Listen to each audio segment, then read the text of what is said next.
Everything is coming to a time where prophecy and man's inability to live on earth in a spiritual way will come to a crossroad of great problems. It's the Hopi belief, it's our belief that if you're not spiritually connected to the earth and understand the spiritual reality of how to live on earth, it's likely you will not make it. When Columbus came, that began what we term as the First World War. That was the true First World War when Columbus arrived.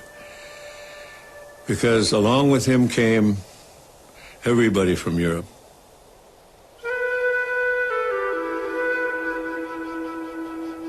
By the end of the Second World War, we were, in America, we were only 800,000. From 60 million to 800,000, so we were almost exterminated here in America.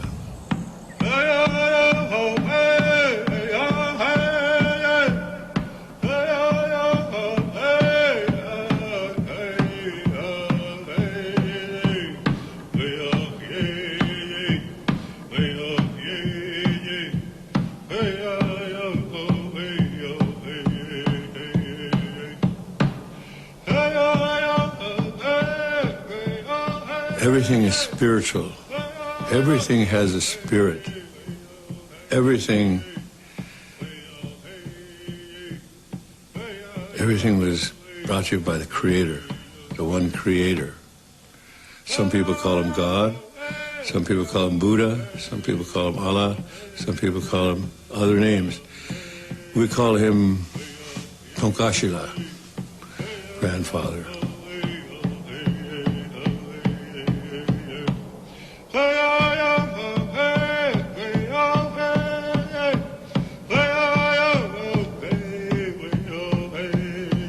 We're here on Earth only a few winters.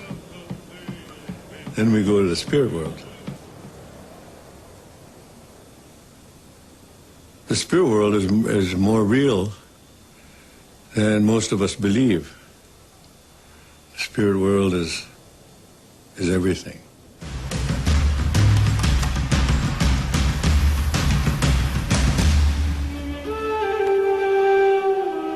Over 95% of our body is water. And in order to stay healthy, you've got to drink good water. When the European first came here, Columbus, we could drink out of any river. If the Europeans had lived the Indian way when they came, we'd still be drinking out of water because the water is sacred. The air is sacred. Our DNA is made of the same DNA as the tree. The tree breathes what we exhale. When the tree exhales, we need what the tree exhales. So we have a common destiny with the tree.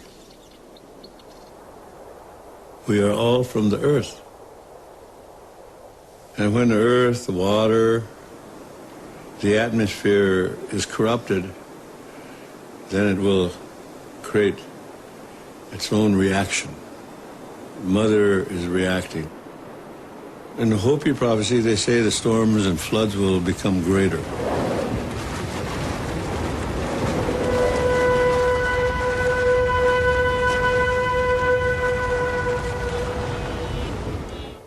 To me, it's not a negative thing to know that there will be great changes.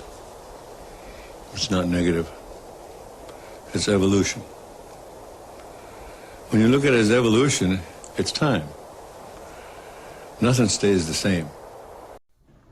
So, if we're going to reconnect with the cosmos, if we say, I want to be who I really am and connect with all that exists, then that intent will draw to us the experiences necessary to achieve that. All the time, every time. And I'm waiting for it. And what we need to do to achieve that connection is to clear out that cesspit level of low vibrational emotion. All those things within us which we've gone into denial about. Like, I'll just change the subject, mate, don't want to talk about it.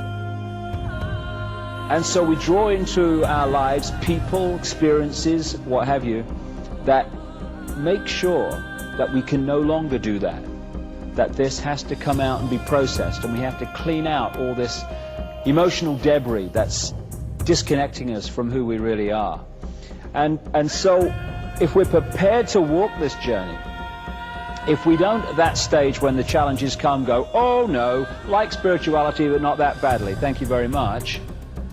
If we're prepared to take those challenges, to take a step back and realize that it's actually an experience that is going to set us free rather than a really negative bad thing that is something to do with the fact that we're not good people. Must have been something terrible in a previous life. I hear that all the time. These connections or these challenges are to help set us free by cleaning this out. It's important we understand that. And I find that there are so many people in what's called the New Age or into the psychic stuff and all the rest of it who are still operating on a fraction of who they are because they're not prepared to do what is necessary and take the challenges to face what's within us. And we all have this stuff within us to remove and process. And when you do, that's when you can start talking about freedom. And it's coming back, as we come to a close here, to the same thing again and again, the way to freedom. And that is to step out of the fear what other people think of us and just do it, just do it, just do it. People say to me sometimes, how do I get over the fear of what people think? How do I get over the fear of what people think of me? What I would suggest is let the fear be the trigger to overcome it.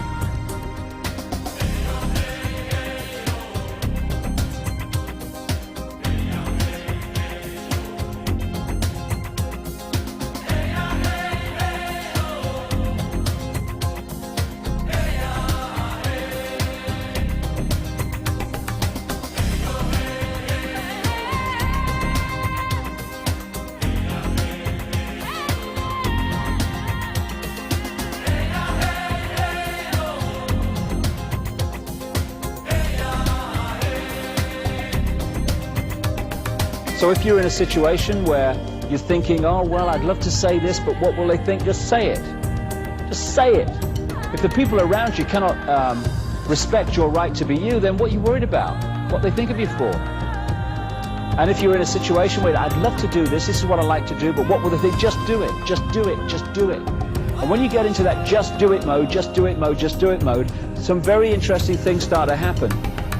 First of all, you're following your intuition, your heart, your connection with out there, and you're letting that be your guide. Just do it intuitively.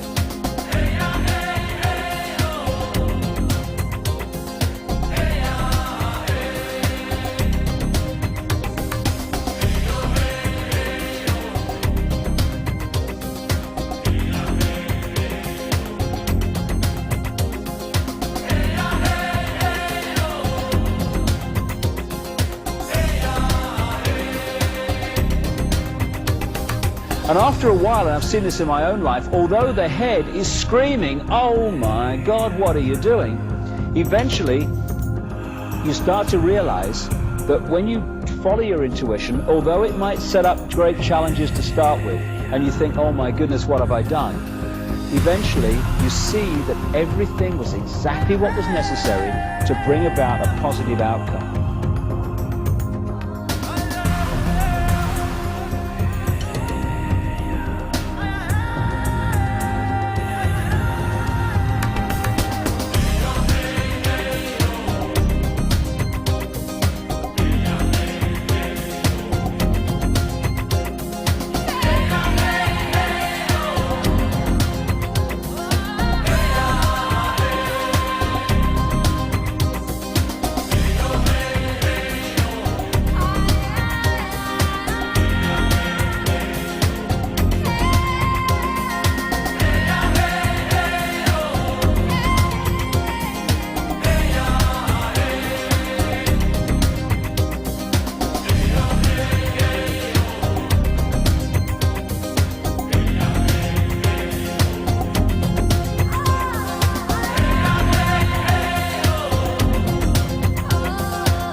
And after a while of doing this, of just doing it, just doing it, just doing it, your mind, your head starts to look at this, and it realizes that every time you follow your intuition, although it's a challenge, eventually everything works out tremendously well. And what happens then is the head and the heart come into sync, and what you think and what you feel become the same thing. And that's when we start to connect with who we really are and the true nature of our power to manifest our own destiny. Just do it.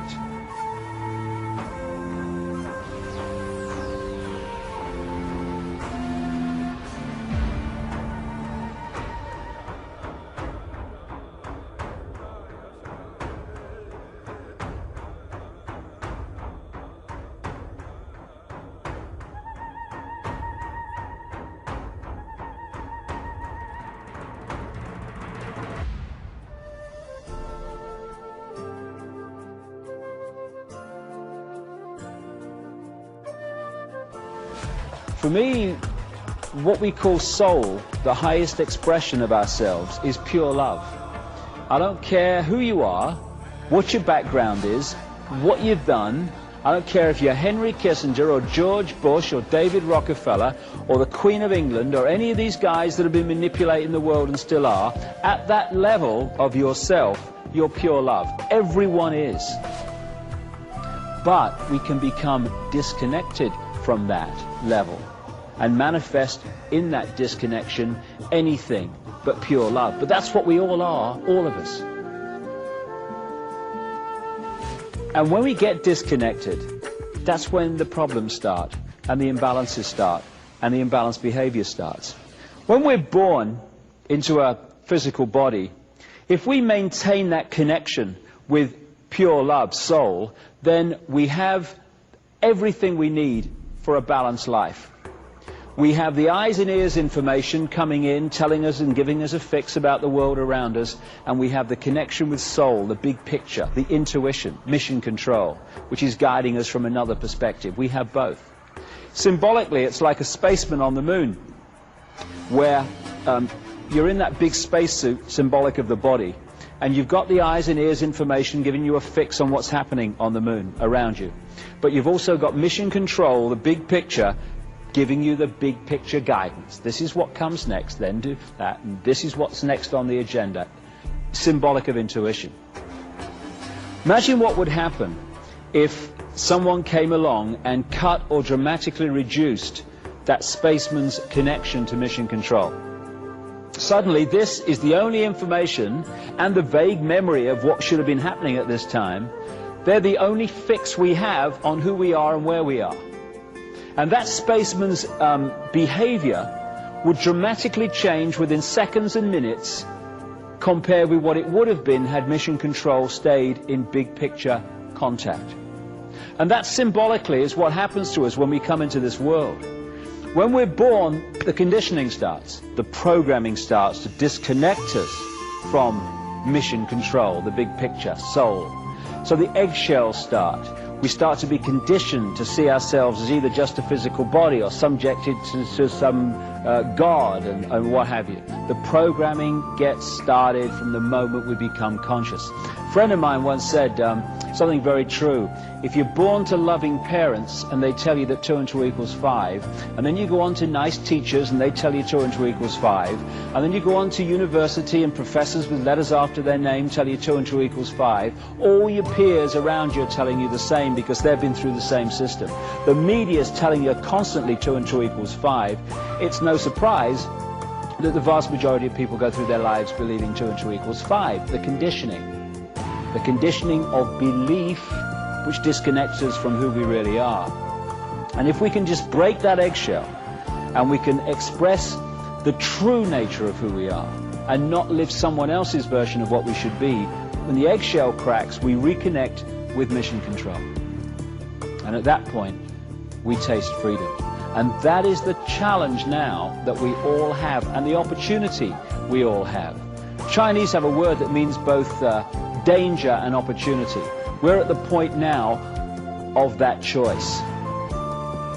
Because that's what life is. It's a choice and learning from the consequences of the choice and making different choices and learning from the consequences of them. That's what evolution is. And we're at a point now where we can make incredible leaps as this 26,000-year cycle comes to an end.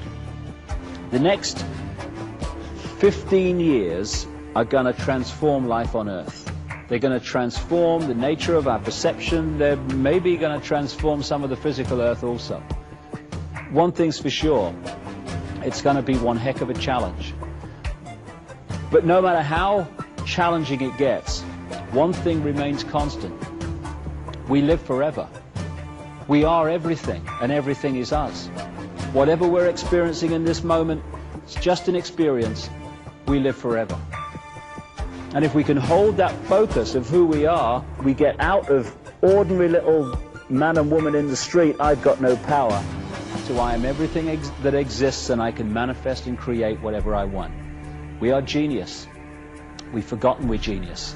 And that's why a few people run the world. I'm going to end with some words by a singer in America who wrote new words to the American national anthem. To get away from the nationalism, he called it the Earth Anthem. And the world that he describes here is the world that is just a thought away, just an open heart away, just a change of perception away. We can think hate, we can think love. We can create a world dominated by hate and fear, or we can create a world dominated by love, compassion. It's just a choice, and we all have the opportunity to do that. So I'll leave you with these words, with the emphasis that this is the world we can and will create. When we heal ourselves, we heal the world. When we change ourselves, we change the world.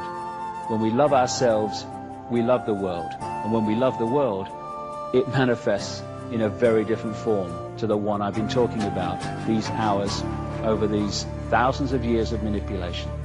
Freedom is upon us. Time to grasp it. I hope you've enjoyed it. Thank you very much for your time.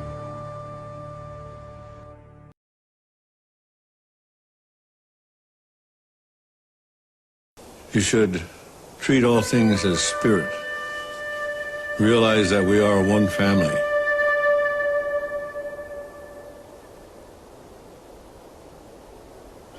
It's never something like the end.